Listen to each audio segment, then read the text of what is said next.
Hello students, कैसे हैं आप लोग। स्वागत है आपका हमारे YouTube channel Ramiz NEET biology classes में। आज हम लोग ह्यूमन रिप्रोडक्शन में अपना अगला टॉपिक स्टार्ट करेंगे जिसका नाम है गैमेटोजेनेसिस। तो आइए शुरू करते हैं आज का वीडियो गैमेटोजेनेसिस। तो देखिए, सबसे पहले अगर बात करते हैं गैमेटोजेनेसिस की, तो गैमेटोजेनेसिस का मतलब क्या होता है? The process of formation of gametes. ऐसा प्रोसेस जिससे गैमीट का फॉर्मेशन होता है, इसको हम लोग क्या कहते हैं? गैमेटोजेनेसिस। तो what is gametogenesis? The process of formation of gametes is known as gametogenesis. ऐसा प्रोसेस जिसमें गैमीट्स का फॉर्मेशन होता है स्टूडेंट्स, उसको हम लोग क्या कहते हैं? गैमेटोजेनेसिस कहते हैं। अब गैमीट्स कितनी तरह के होते हैं? गैमीट्स ह्यूमंस की अगर बात करते हैं तो ह्यूमन के केस में गैमीट्स दो तरह के होते हैं। एक मेल बॉडी में बनने वाला मेल गैमीट और फीमेल बॉडी में बनने वाला फीमेल गैमीट। तो आइए बात करते हैं। अगर मेल गैमीट की हम लोग बात करते हैं तो मेल गैमीट को हम लोग ह्यूमन के केस में क्या कहते हैं? It is known as sperm. तो the process of formation of sperm is known as spermatogenesis. तो स्पर्म के फॉर्मेशन को हम लोग क्या कहते हैं? Formation is known as spermatogenesis. ऐसा प्रोसेस जिसमें स्पर्म का फॉर्मेशन होता है उसको हम लोग कहते हैं स्पर्मेटोजेनेसिस। फीमेल गैमीट की अगर बात करते हैं, if we talk about the female gamete, तो फीमेल गैमीट कौन सा होता है ह्यूमन के केस में? फीमेल गैमीट इज ओवम, जिसको हम लोग एग भी कह सकते हैं। And the process of formation of ovum is known as oogenesis। Ovum के फॉर्मेशन को हम लोग क्या कहते हैं स्टूडेंट्स? oogenesis कहते हैं। तो आज की वीडियो में हम लोग मुख्य रूप से स्पर्मेटोजेनेसिस पर फोकस करने वाले हैं और आगे स्पर्म के स्ट्रक्चर पे।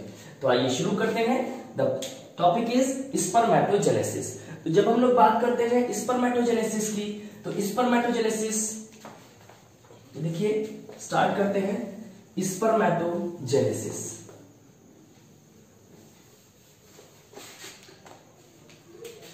Spermatogenesis spermatogenesis. तो स्पर्मेटोजेनेसिस क्या है? The process of formation of sperm, या फिर स्पर्मेटोजोआ भी हम लोग कह सकते हैं। स्पर्मेटोजोआ स्पर्म को ही कहते हैं। Immature sperm is known as spermatozoa, या newly formed sperm is known as spermatozoa. तो what is the meaning of spermatogenesis? The process of formation of spermatozoa from the male germ cell। Male germ cell से spermatozoa यानी sperm का बनना क्या कहलाता है? It is known as spermatogenesis. इसको हम लोग क्या कहते हैं? स्पर्मेटोजेनेसिस कहते हैं। अब अगर हम लोग थोड़ा सा रिकॉल कर लेते हैं कि स्पर्मेटोजेनेसिस होती कहां पर है? It occurs in the location क्या है इसकी? Seminiferous tubule. Where does spermatogenesis takes place? It occurs in the seminiferous tubules। ये seminiferous tubule में होती है। और ये seminiferous tubule कहाँ होता है? Seminiferous tubule is present in the testes of human males। Human males के testes में कुछ highly coiled structures होते हैं जिनको हम लोग seminiferous tubule कहते हैं। ये seminiferous tubule lined रहता है। It is lined by germinal epithelium. ये जो सेमिनिफेरस ट्यूब्यूल है ये किससे घिरा रहता है? अगर मैं एक सेमिनिफेरस ट्यूब्यूल इस तरह से बना दूं यहां पर, तो पहले मैं लिख देता हूं, it is lined by germinal epithelium. It is lined by germinal epithelium. तो आइए देखते हैं। ये अगर मैं सेमिनिफेरस ट्यूब्यूल का जो मैंने आपको सेक्शन बताया था, तो यहां पर जर्मिनल एपिथेलियम में स्टूडेंट्स दो तरह के सेल्स हुआ करते थे। कुछ सेल्स कैसे थे? क्यूबॉइडल थे। और कुछ सेल्स कैसे थे? दे वर इलोंगेटेड एंड पिरामिडल। ये इलोंगेटेड यानी लंबे लंबे सेल्स थे। ठीक है। तो जर्मिनल एपिथेलियम में दो तरह के सेल्स हम लोग ने देखे थे, कुछ को हम लोग ने बोला था male germ cells, male germ cell बोला था, दे वर क्यूबॉइडल, और वहां पर हम लोग ने ये भी देखा था कि मेल जर्म सेल जो होते हैं यही मियोसिस में जाते हैं and they give rise to the sperm. ठीक है, इन्हीं से क्या होता है, स्पर्म बनता है। और दूसरे सेल्स जो हम लोग ने देखे थे स्टूडेंट्स, दे वर नर्स सेल्स, इन नर्स सेल्स को हम लोग सर्टोली सेल्स भी कहते हैं, नर्स सेल और सर्टोली सेल। ये नर्स सेल क्या करते हैं, दे वर पिरामिडल, ये पिरामिडल होते हैं शेप में, जैसे हम लोग देख रहे हैं, दीज आर नर्स सेल या सर्टोली सेल्स, और ये क्या है, they are male germ cell and these male germ cell are going to give rise to the sperms in future when they will go through the process of spermatogenesis. तो आइए देखते हैं। तो mail germ cell cuboidal है, यही sperm का formation करेगा। Nurse cell क्या करता था, ये पिरामिडल होता था, और ये डेवलपिंग स्पर्म को क्या करता है, न्यूट्रिशन प्रोवाइड करता है। किसी वजह से इस सर्टोली सेल का नाम नर्स सेल भी पड़ जाता है। तो आइए शुरू करते हैं स्पर्मेटोजेनेसिस। स्पर्मेटोजेनेसिस में स्टूडेंट्स 3 फेजेस में इसको बांटा गया है। Spermatogenesis is divided into 3 phases, यहां पर 3 फेजेस होते हैं। First phase is multiplication phase. पहले तो आपको ध्यान रखना है कितने फेज हैं, उनके नाम क्या है। The first phase is multiplication phase. खास बात मल्टीप्लीकेशन फेज की कि मल्टीप्लीकेशन फेज में कौन सा डिवीजन होता है, मल्टीप्लाई हो रहे हैं सेल्स, तो मल्टीप्लाई हो रहे हैं इसका मतलब डिवीजन हो रहा है। और डिवीजन 2 तरह का होता है, या तो माइटोटिक डिवीजन होगा या फिर मियोटिक डिवीजन होगा। तो यहां पर कौन सा डिवीजन होने वाला है, माइटोसिस। तो मल्टीप्लीकेशन फेज में जो डिवीजन होता है दैट इज माइटोसिस। क्लियर। दूसरी बात करते हैं, दूसरा फेज कौन सा आता है, the second phase is growth phase. Second phase कौन सा आता है, ग्रोथ फेज। ग्रोथ फेज में जैसे नाम से ही क्लियर है कि कोई ना कोई स्ट्रक्चर ऐसा बना होगा डिवीजन के बाद जो ग्रो कर रहा होगा, वो उसका साइज इंक्रीज कर रहा होगा। और यहां पर खास बात क्या है कि ग्रोथ फेज में किसी भी प्रकार का कोई भी डिवीजन नहीं होता है। तो ग्रोथ फेज की अगर बात करते हैं तो no division occurs in growth phase. No division, ना तो यहां पर माइटोसिस होता है और ना ही यहां पर मियोसिस होता है। और थर्ड और फाइनल जो फेज आता है that is known as maturation phase. Final phase को स्टूडेंट्स हम लोग क्या कहते हैं, मैच्योरेशन फेज। ये मैच्योरेशन फेज में क्या होता है, मैच्योरेशन फेज में होने वाले डिवीजन को हम लोग कहते हैं मियोसिस। मैच्योरेशन फेज में कौन सा डिवीजन होता है, मियोसिस होता है। तो आइए आगे शुरू करते हैं। पूरे प्रोसीजर को एक एक्सपेंडेड वे में हम लोग पढ़ने की कोशिश करते हैं। अभी तक हम लोग ने क्या देखा, मल्टीप्लीकेशन फेज माइटोसिस होता है, यहां पर ग्रोथ फेज में कोई डिवीजन नहीं है, और मैच्योरेशन फेज में मियोसिस होता है। क्लियर, ये बात आपको ध्यान रखनी होगी। तो आइए हम लोग शुरू करते हैं the process of spermatogenesis. Spermatogenesis में सबसे पहले क्या होता है, मैंने अभी आपको डिस्क्राइब किया कि यहाँ पर 3 फेज होते हैं। तो सबसे पहले क्या होगा, जो यहाँ पर मेल जर्म सेल है, जिसको हम लोग प्राइमोर्डियल जर्म सेल भी बोल सकते हैं, that is primordial germ cell की अगर बात करते हैं तो ये प्राइमोर्डियल जर्म सेल, इसकी प्लॉइडी क्या होती है, इट इज डिप्लॉइड। खास बात यही ध्यान रखनी है, प्लॉइडी का केस आपको ध्यान रखना है, that is the primordial germ cell is diploid.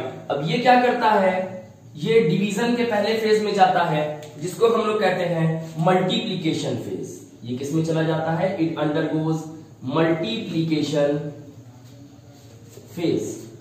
ये मल्टीप्लीकेशन फेज में जाता है, और मल्टीप्लीकेशन फेज में कौन सा डिवीजन हो रहा होता है, माइटोसिस। यहां पर रिपीटेड माइटोटिक डिवीजन होता है, यानी कई बार माइटोसिस हो रही होती है, और जब इसमें डिवीजन होता है तो यहां पर जो सेल्स बनते हैं they are known as spermatogonium. इनको क्या बोला जाता है, स्पर्मेटोगोनियम बोलते हैं, या प्लूरल में आप स्पर्मेटोगोनिया भी बोल सकते हैं। तो स्पर्मेटोगोनियम बन जाते हैं। इनकी भी प्लॉइडी कैसी होती है, डिप्लॉइड, क्योंकि डिवीजन कौन सा हो रहा है, माइटोसिस। क्लियर। अब ये स्पर्मेटोगोनियम स्टूडेंट्स 2 तरह के होते हैं। एक हो सकता है यहां पर टाइप ए स्पर्मेटोगोनियम, और दूसरा हो सकता है टाइप बी स्पर्मेटोगोनियम। तो आइए देखते हैं कौन सा स्पर्मेटोगोनियम है, type A spermatogonium,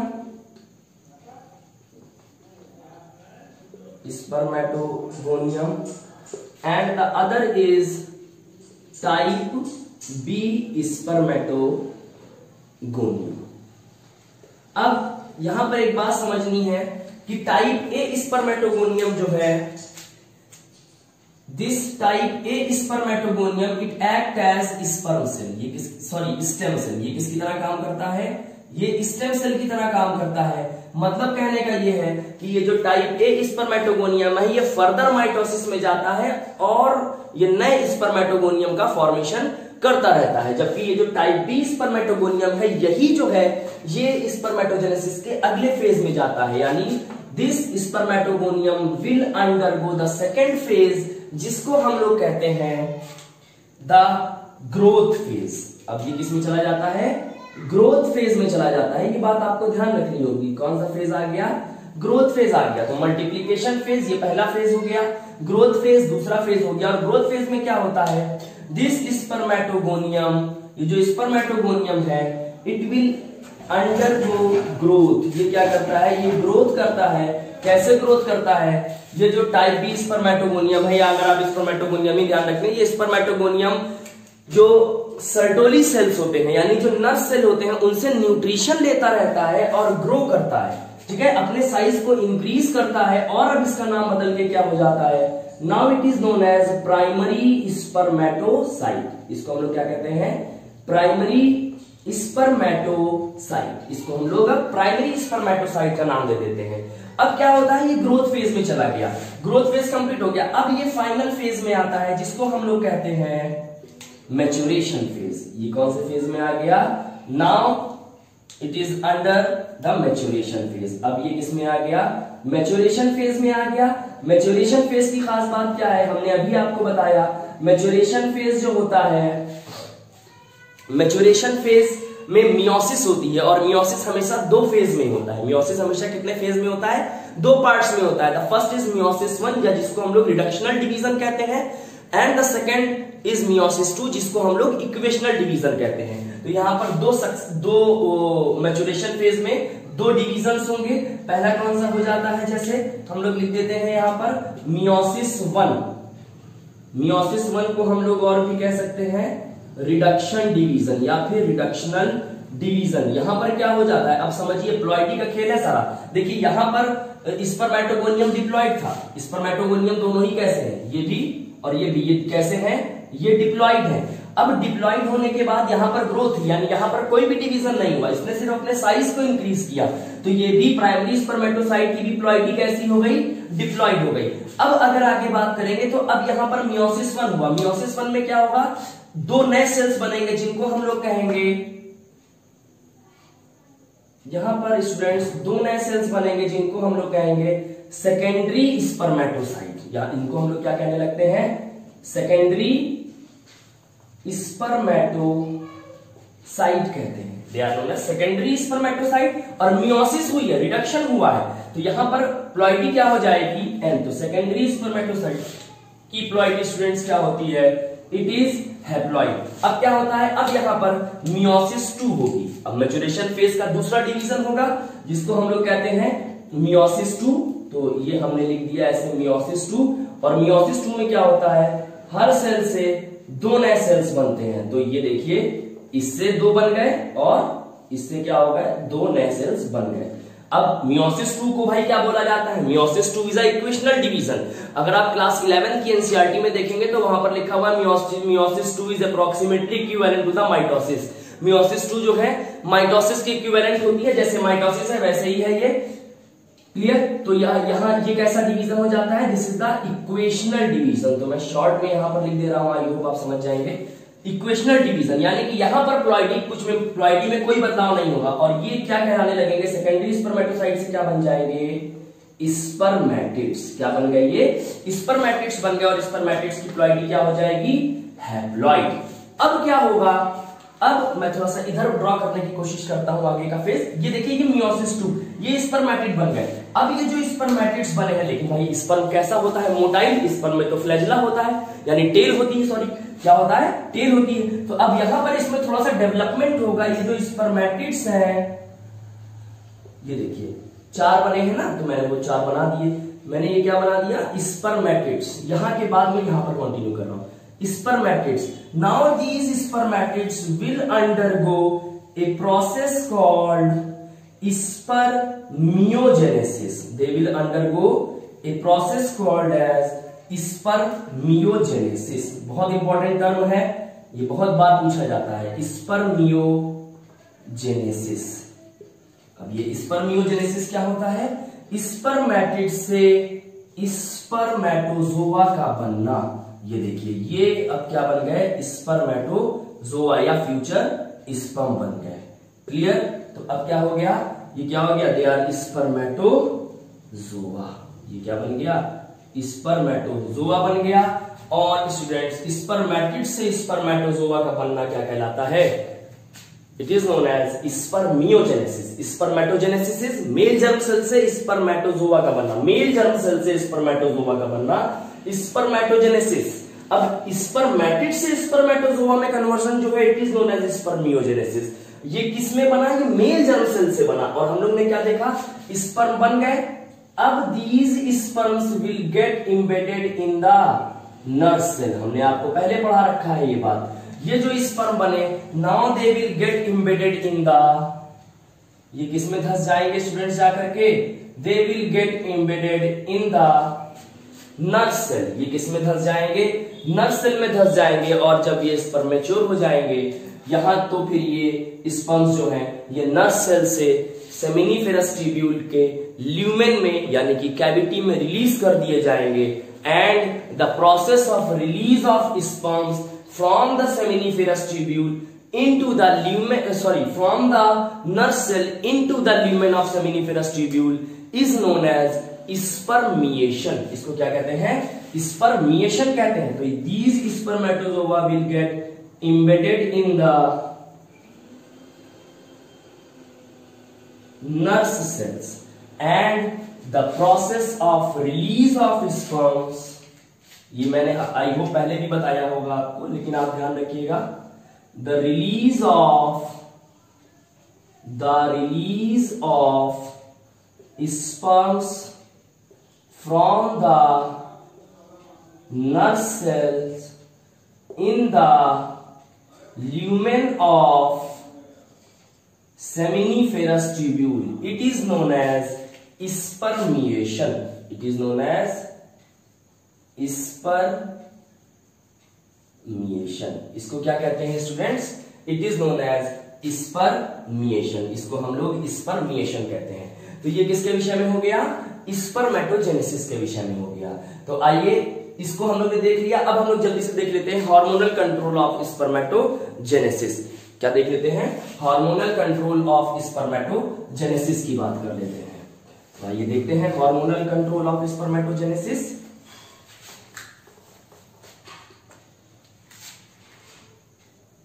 hormonal control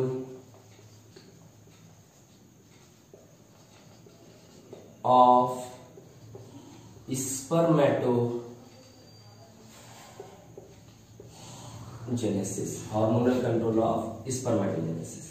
spermatogenesis की हार्मोनल कंट्रोल की बात करते हैं तो सबसे पहले क्या होता है? हाइपोथैलेमस निकलता है। हाइपोथैलेमस जो होता है, यहां से क्या निकलते हैं?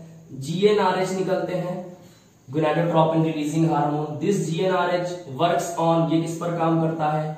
दिस वर्क्स ऑन एडिनोहाइपोफाइसिस, जिसको हम लोग एंटीरियर पिट्यूटरी कहते हैं।